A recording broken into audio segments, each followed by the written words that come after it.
April মাসের ১৩ তারিখে পারুলের বিয়ে হয়ে গেল। নিমন্ত্রণের কার্ড পাঠিয়ে সে যে আমাকে একটি নিষ্ঠুরতার নমুনা দেখায়নি, সেই জন্য আমি তাকে প্রায় ক্ষমা করে ফেললাম। সেদিন সন্ধ্যায় আমি একটি ভালো রেস্টুরেন্টে খেয়ে অনেক দিন পরে সিনেমা দেখতে গেলাম। সিনেমার শেষে বন্ধুর বাড়িতে অনেক রাত পর্যন্ত হৃষ্ট মনে গল্প করতে লাগলাম। এমন একটা ভাব করতে লাগলাম যেন পারুলের বিয়েতে আমার বিশেষ কিছুই যায় আসে না। একজনের সঙ্গে বিয়ের কথা ঠিক করে অন্য একজনকে বিয়ে করা যেন খুবই একটা সাধারণ ব্যাপার।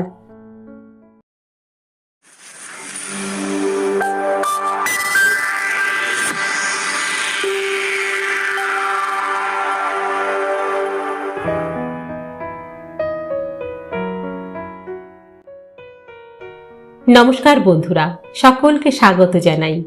আমি রাকা, আর আপনারা শুনছেন ইউটিউব চ্যানেল কথা ও কাহিনী বাই রাকা। বন্ধুরা, আপনাদের অনেক সুন্দর সুন্দর কমেন্ট পাচ্ছি। সত্যি কথা বলছি, ভীষণ ভীষণ ভালো লাগছে। প্রতিটি গল্পে আপনাদের এরকম মনোজ্ঞ কমেন্ট পেতে কিন্তু আমরা বরাবর আগ্রহী। আর আজ আপনাদের জন্য যে গল্পটি নিয়ে এসেছি সেটি হলো ওপার বাংলা সুবিখ্যাত লেখক হুমায়ুন আহমেদের একজন ক্রীতদাস। আসুন তাহলে গল্প পাঠ শুরু করি। শুরু হচ্ছে হুমায়ুন আহমেদের একজন ক্রীতদাস।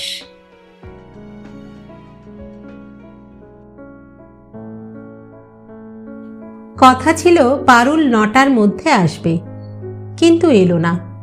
১২টা পর্যন্ত দাঁড়িয়ে রইলাম একা একা। চোখে জল আসবার মতো কষ্ট হতে লাগলো আমার। মেয়েগুলি বড় খেয়ালি হয়। বাসায় এসে দেখি ছোট্ট চিরকুট লিখে ফেলে গেছে, সন্ধ্যায় ৬৯৭৬২১ নাম্বারে ফোন করো, পারুল। তাদের পাশের বাড়ির ফোন। আগেও অনেকবার ব্যবহার করেছি, কিন্তু আজ তাকে ফোনে ডাকতে হবে কেন? অনেক আলাপ আলোচনা করেই কি ঠিক করা হয়নি আজ সোমবার বেলা ১০টার সময় দুজন টাঙ্গাইল চলে যাব? সেখানে হারুনের বাসায় আমাদের বিয়ে হবে। সারা দুপুর শুয়ে রইলাম। হোটেল থেকে ভাত এনেছিল, সেগুলি স্পর্শও করলাম না। ছোটবেলায় যেরকম রাগ করে ভাত না খেয়ে থেকেছি, আজও যেন রাগ করবার মতো সেরকম একটি ছেলে মানুষই ব্যাপার হয়েছে। পারুলের সঙ্গে সম্পর্ক শেষ হয়ে গেছে, এই ভাবতে ভাবতে নিজেকে খুব তুচ্ছ ও সামান্য মনে হতে লাগলো। সন্ধ্যাবেলা টেলিফোন করবার জন্য যখন বেরিয়েছি, তখন অভিমানে আমার ঠোঁট ফুলে রয়েছে। গ্রিন ফার্মেসির মালিক আমাকে দেখে আঁতকে উঠে বললেন, কি ব্যাপার, অসুখ নাকি ভাই? আমি শুকনো গলায় বললাম, একটা টেলিফোন করব।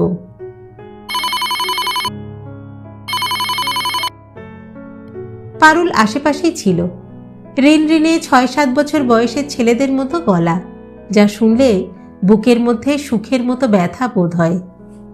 হ্যালো হ্যালো, হ্যাঁ শোনো, এই বলছিলাম ওই কিন্ডারগার্টেনের মাস্টারটা আমি পেয়েছি, শুনতে পাচ্ছ আমার কথা? হ্যালো, বড় ডিস্টার্ব হচ্ছে লাইনে। পারুলের উৎফুল্ল সতেজ গলা শুনে আমি ভয়ানক অবাক হয়ে গেলাম। তোতলাতে তোতলাতে কোনো রকমে বললাম, আজ ৯টার সময় তোমার তো আসার কথা ছিল। হ্যাঁ মনে আছে মনে আছে, শোনো না, বলছি তারিখটা একটু পিছিয়ে দাও কেমন? এখন তো আর সেরকম কোনো এমার্জেন্সি নেই। তাছাড়া কি? তাছাড়া তোমার ব্যবসার এখন যে অবস্থা, বিয়ে করলে দুজনকেই একবেলা খেয়ে থাকতে হবে। হড়বড় করে আরো কি কি যেন সব বলল। হাসির শব্দ শুনলাম একবার। আমি বুঝতে পারলাম পারুল আর কখনোই আমাকে বিয়ে করতে আসবে না। কাল তাকে নিয়ে ঘর সাজাবার জন্য জিনিসপত্র কিনেছি। সারা নিউ মার্কেট ঘুরে ঘুরে ক্লান্ত হয়ে সে কেনাকাটা করেছে।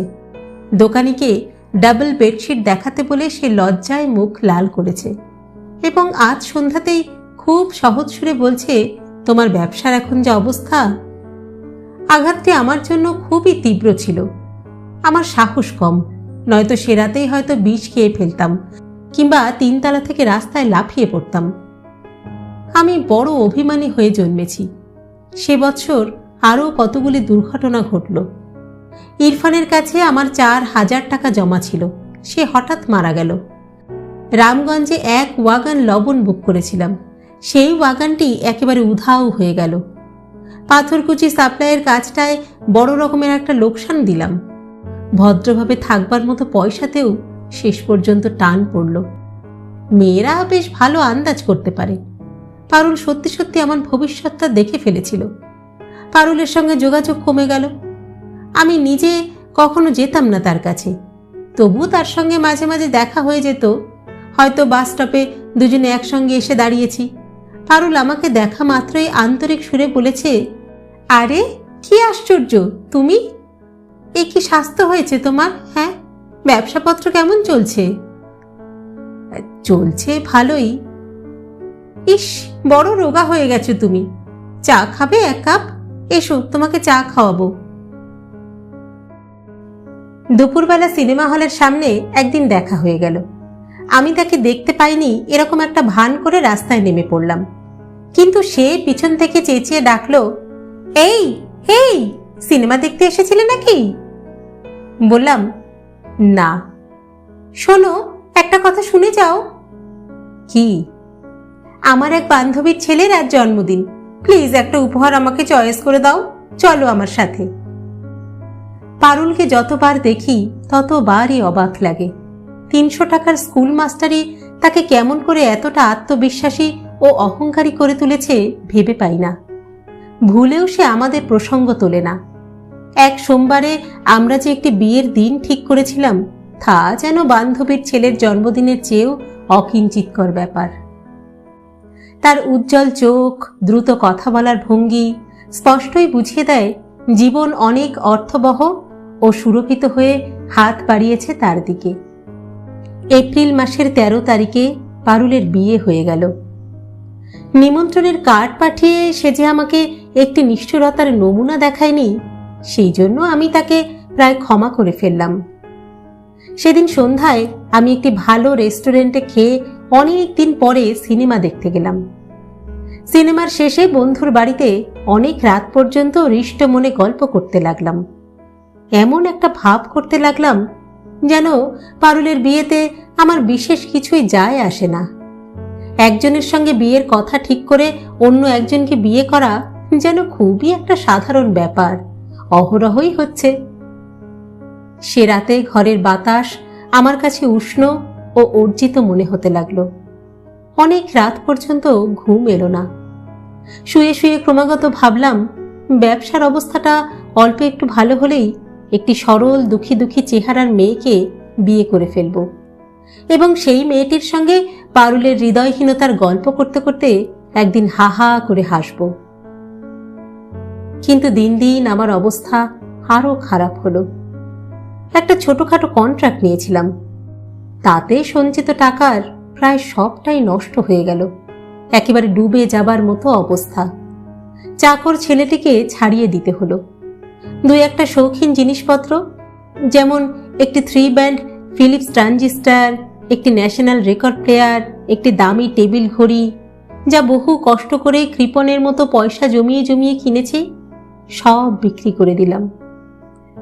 এবং তারপরেও আমাকে একদিন শুধু ½ পাউন্ডের একটা পাউরুটি খেয়ে থাকতে হলো। সহায় সম্বলহীন একটি ছেলের কাছে এ শহর যে কি পরিমাণ হৃদয়হীন হতে পারে তা আমার চিন্তার বাইরে ছিল। নিষ্ঠুর এবং অকরুণ এই শহরে আমি ঘুরে বেড়াতে লাগলাম। সে সময় সারাক্ষণই খিদের কষ্ট লেগে থাকত।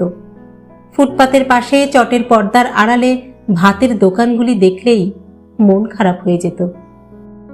দেখতাম রিক্সাওয়ালা শ্রেণীর লোকেরা উবু হয়ে বসে গ্রাস পাকিয়ে মহানন্দে ভাত খাচ্ছে। চুম্বকের মতো সেই দৃশ্য আমাকে আকর্ষণ করত। আহা, ওরা কি সুখেই না আছে! এইরকম মনে করে আমার চোখ ভিজে উঠত। আমি বেঁচে থাকার জন্য প্রাণপণ চেষ্টা করে যেতে লাগলাম। নিউ লিঙ্ক কালি কোম্পানির সেলসম্যানের চাকরি নিলাম। একবার কাপড় কাচা সাবানের বিজ্ঞাপন লেখার কাজ নিলাম। পারুলকে আমার আর মনেই রইল না, বেমালুম ভুলে গেলাম। একদিন সন্ধ্যাবেলা মোহাম্মদপুর বাজারের কাছ দিয়ে যাচ্ছি। হঠাৎ দেখি পারুল, সঙ্গে ফুটফুটে একটি বাচ্চা, পায়ে লাল জুতো, মুখটি ডল পুতুলের মতো গোলগাল। পারুলের শাড়ির আঁচল ধরে টুকটুক করে হাঁটছে। পারুল যাতে আমাকে দেখতে না পায় সেই জন্য আমি সুট করে পাশের গলিতে ঢুকে পড়লাম, অথচ তার কোনো প্রয়োজন ছিল না। পারুলের সমস্ত ইন্দ্রিয় তার মেয়েটিতে নিবদ্ধ ছিল। মাত্র এক মুহূর্তের জন্য আমার মনে হলো এই চমৎকার ডল পুতুলের মতো মেয়েটি আমারও হতে পারত। কিন্তু পরক্ষণেই সোভান মিয়া হয়তো এই কাজটা আমাকে দেবে না, এই ভাবনা আমাকে অস্থির করে ফেলল। তবে আমার ভাগ্য ভালো, কাজটা হয়ে গেল। রোজ সকালে সেগুন বাগিচা থেকে হেঁটে হেঁটে মোহাম্মদপুরে আসি। সমস্ত দিন সোভান মিয়ার ইনটেটিং ফার্মের হিসাব নিকাশ দেখি। অনেক রাতে আবার সেগুন বাগিচায় ফিরে যাই। নিরানন্দ একঘেয়ে ব্যবস্থা। গভীর রাতে মাঝে মধ্যে ঘুম ভেঙে গেলে আমার মরে যেতে ইচ্ছা করে। রাস্তায় আমি এখন মাথা নিচু করে হাঁটি। পরিচিত কেউ আমাকে দেখে উচ্চস্বরে ডেকে উঠুক তা এখন আমি আর চাই না। কিন্তু তবু পারুলের সঙ্গে আমার আরো দুবার দেখা হয়ে গেল। একবার দেখলাম হুড খোলা রিকশায় সে বসে, চোখে বাহারি সানগ্লাস, তার পাশে চমৎকার চেহারার একটি ছেলে। খুব সম্ভব এই ছেলেটিকেই সে বিয়ে করেছে, কারণ সফিকের কাছে শুনেছি পারুলের বর হ্যান্ডসাম এবং বেশ ভালো চাকরি করে। দ্বিতীয়বার দেখলাম অন্য একটি মেয়ের সঙ্গে হাসতে হাসতে যাচ্ছে। কোনোবারেই সে আমাকে দেখতে পায়নি। অবশ্যই দেখতে পেলেও আমাকে সে চিনতে পারত না। অভাব, অনাহার ও দুর্ভাবনা আমার চেহারাকে সম্পূর্ণ পাল্টে দিয়েছিল। তাছাড়া পুরনো বন্ধুদের করুণা ও কৌতূহল থেকে বাঁচবার জন্য আমি দাড়ি রেখেছিলাম। লম্বা দাড়ি আর ভাঙা চোয়ালি আমার পরিচয়কে গোপন রাখবার জন্য যথেষ্ট ছিল। তবু আমি হাত দুলিয়ে নানা রকম ভঙ্গিতে হাঁটা অভ্যাস করলাম, যার জন্য সফিক, যার সঙ্গে এক বিছানায় আমি অনেক দিন ঘুমিয়েছি, সে পর্যন্ত আমাকে চিনতে পারেনি।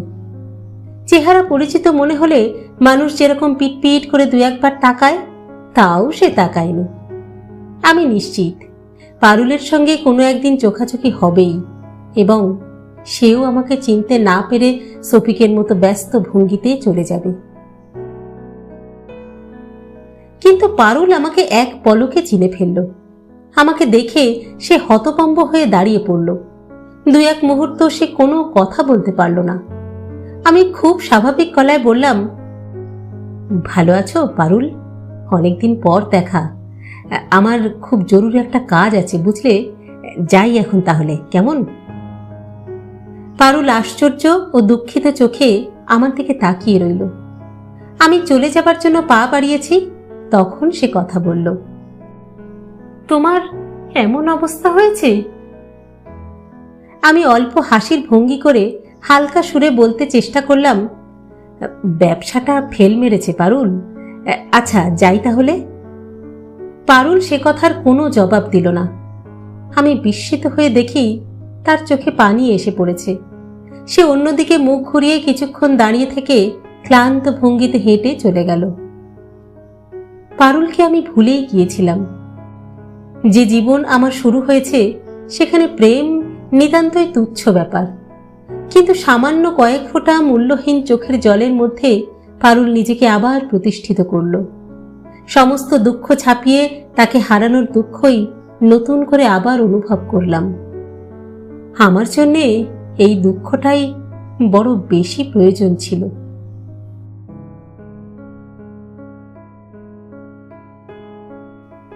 শেষ হলো একজন কৃতদাস। লিখেছেন শ্রদ্ধেয় সাহিত্যিক হুমায়ুন আহমেদ। গল্প পাঠ করলাম আমি রাকা।